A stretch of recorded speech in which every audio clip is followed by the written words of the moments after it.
नमस्कार दोस्तों, आज के इस वीडियो में आपका स्वागत है। आज हम पूर्णांक भाग 3 के बारे में पढ़ेंगे। आज के इस वीडियो में हम सबसे पहले यह सीखेंगे कि पूर्णांकों के योग के नियम क्या होते हैं। इसके बाद हम यह भी सीखेंगे कि संख्या रेखा का प्रयोग कर हम किस प्रकार पूर्णांकों का योग करते हैं और अंतिम में हम योजकात्मक के बारे में सीखेंगे। तो आइए आज का पाठ्यक्रम शुरू करते हैं।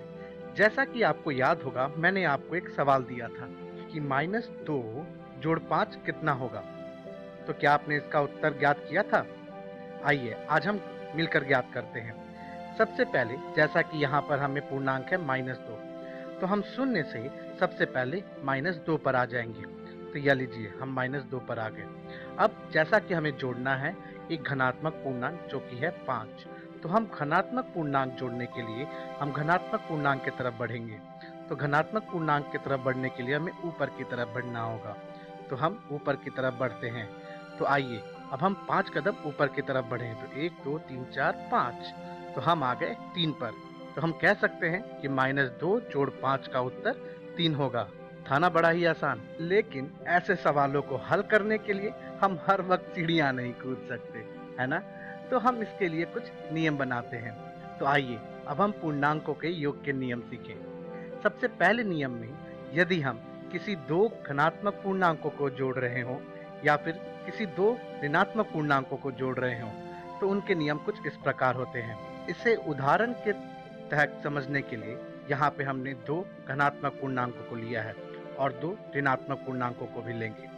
अब जैसा कि हम यहाँ दो धनात्मक पूर्णांकों एवं दो ऋणात्मक पूर्णांकों को जोड़ रहे हैं, तो सबसे पहले हम इन दोनों को जोड़ लेंगे। तो 4 व 5 को आपस में जोड़ने पर हमें 9 ज्ञात होता है। तो दोनों ही उदाहरणों में हमने 4 व 5 लिए हैं। तो 4 व 5 को जोड़ने पर हमें 9 ज्ञात हो गया।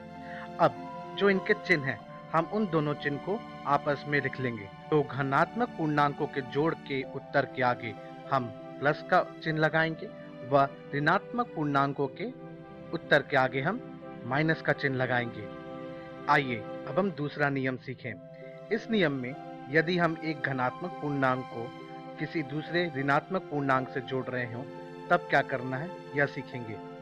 इसे समझने के लिए यहाँ पे हमने उदाहरण के लिए +5 को जोड़ा है -7 से। तो उत्तर क्या होगा?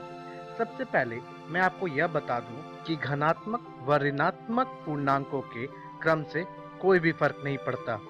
यदि हम इन्हें आगे पीछे करके भी लिख लें, तब भी हमारा उत्तर बराबर ही आएगा। तो जैसा कि हमारा सवाल था +5 जोड़ -7, ऐसे परिस्थिति में सबसे पहले जो हमारे पास संख्याएं हैं, इनमें हम यह देखेंगे कि कौन सी संख्या बड़ी है। तो जैसा कि हमें मालूम है कि 7 5 से बड़ी संख्या होती है, तो हम बड़ी संख्या में से छोटी संख्या को घटा लेंगे। तो 7 में से 5 घटाने पर जो हमें संख्या ज्ञात होगा वह होगा 2। तो इस सवाल के आगे हम उत्तर में 2 लिख लेंगे। अब जो बड़ी संख्या होती है या फिर हम कह सकते हैं बड़ी पूर्णांक वाले चिन्ह को हम लिख लेंगे। तो बड़े पूर्णांक का चिन्ह यहाँ पर माइनस है, तो हम माइनस को आगे यहाँ उत्तर में लिख लेंगे। तो हमारा जो उत्तर होगा वह होगा -2। था ना ही अभी बड़ा ही आसान नियम। अब इनमें से किसी एक नियम का प्रयोग कर आप यह बताइएगा कि +12 जोड़ -17 का उत्तर कितना होगा। ठीक है, तब तक मैं आगे बढ़ता हूँ। आइए अब हम संख्या रेखा पर पूर्णांकों का योग सीखें। सबसे पहले संख्या रेखा बनाकर हम उस पर शून्य दर्शाएंगे। उसके बाद हम बाकी पूर्णांकों को दर्शाएंगे। अब इसे समझने के लिए हम एक उदाहरण लेते हैं। -2 से -3 अधिक कितना होगा? सबसे पहले अगर इसे हम देखें तो हम इसे कुछ इस प्रकार लिख सकते हैं, -2 जोड़ -3। तो जैसा कि हमने खेल में सीखा था, हम सबसे पहले शून्य से शुरू करेंगे। तो लीजिए, मैंने राजू को शून्य पर बुला लिया। अब सबसे पहले आप देख सकते हैं कि पहला पूर्णांक -2 है, तो हम कहाँ आएंगे? जी हाँ, -2 पर। तो सबसे पहले राजू आ जाएगा -2 पर। अब आगे हमें जोड़ना है, तो जोड़ने के लिए हम दाहिनी तरफ बढ़ते हैं। लेकिन जैसा कि आप देख सकते हैं कि अगला पूर्णांक हमारा -3 यानी कि एक ऋणात्मक पूर्णांक है, तो हमें किधर बढ़ना होगा? तो माइनस के लिए हमें बाएं की तरफ बढ़ना होगा। तो बाएं की तरफ बढ़ने के लिए हम कितने कदम बढ़ेंगे? तो 3 कदम। तो 3 कदम आगे बढ़ने पर हमें मिलता है 1 2 3। तो हम आ गए -5 पर।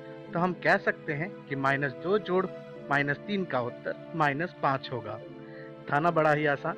आइए अब हम एक और खेल ऐसा ही खेलें और इस बार उदाहरण के लिए हम -4 से 7 अधिक लेंगे। तो इसे हम कुछ -4 जोड़ 7 लिख सकते हैं। अब इसका उत्तर कितना होगा? तो जैसा कि हमने देखा था, सबसे पहले हम शून्य पर आ जाएंगे। इसके बाद पहला पूर्णांक -4 है, तो हमें -4 पे आना है। तो राजू आ जाएगा -4 पर। अब जैसा कि हमें जोड़ना है और जोड़ने के लिए हम दाहिने जाते हैं और दाहिने बढ़ने के लिए हमें एक धनात्मक पूर्णांक की तरफ बढ़ना है और वह भी 7 कदम। तो हम 7 कदम दाहिने बढ़ेंगे। तो 7 कदम दाहिने बढ़ने पर जो पूर्णांक हमें ज्ञात होगा वह होगा 3। तो हमारा उत्तर होगा 3। तो हम कह सकते हैं -4 जोड़ 7 का उत्तर 3 होगा। आइए अब हम योज्य तत्समक के बारे में जानें। इसे हम अंग्रेजी में एडिटिव आइडेंटिटी के नाम से जानते हैं। पूर्णांकों के समूह में जो पूर्णांक होता है शून्य, उसे किसी भी पूर्णांक के साथ जोड़ने पर उसका मूल्य बदलता नहीं है। जैसा कि 5 में जब हमने शून्य जोड़ा तो उसका उत्तर अभी भी 5 ही है। ठीक इसी प्रकार अगर हम शून्य में किसी भी पूर्णांक को जोड़ें तो जो हमने पूर्णांक जोड़ा है ठीक उसका उत्तर वही होगा। तो शून्य में जब हमने -12 जोड़ा तो हमें उत्तर मिला -12। तो आप देख सकते हैं कि शून्य कोई भी बदलाव नहीं लाता। इसे हम किसी पूर्णांक के साथ जोड़ें या इसमें कोई पूर्णांक जोड़ें।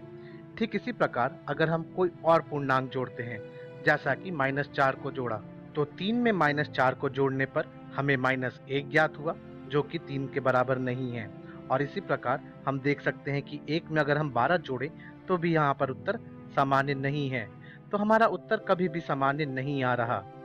तो हम कह सकते हैं शून्य ही वह बस पूर्णांक है जिसे किसी भी पूर्णांक के साथ जोड़ने पर कोई भी बदलाव नहीं आता और इसे हम योज्य तत्समक कहते हैं। जैसा कि आपको याद हो, मैंने आपको एक प्रश्न दिया था, +12 जोड़ -17। अगर आपका उत्तर -5 है तो आप बिल्कुल ही सही हैं। ठीक इसी प्रकार मैं आपको एक और सवाल देता हूँ कि -5 से 8 अधिक कितना होगा? इसका उत्तर मैं आपको अगली वीडियो में दूंगा। आज के इस वीडियो में सबसे पहले हमने पूर्णांकों के योग के नियम के बारे में सीखा। इसके बाद हमने यह भी सीखा कि पूर्णांकों का योग संख्या रेखा पर किस प्रकार करते हैं और अंतिम में हमने योज्य तत्समक के बारे में सीखा। अब अपनी अगली वीडियो में हम सबसे पहले योज्य प्रतिलोम के बारे में सीखेंगे। इसके बाद हम पूर्णांकों का व्यवकलन करना सीखेंगे और अंतिम में इनके नियम सीखेंगे। तो हम अपनी अगली वीडियो में मिलते हैं।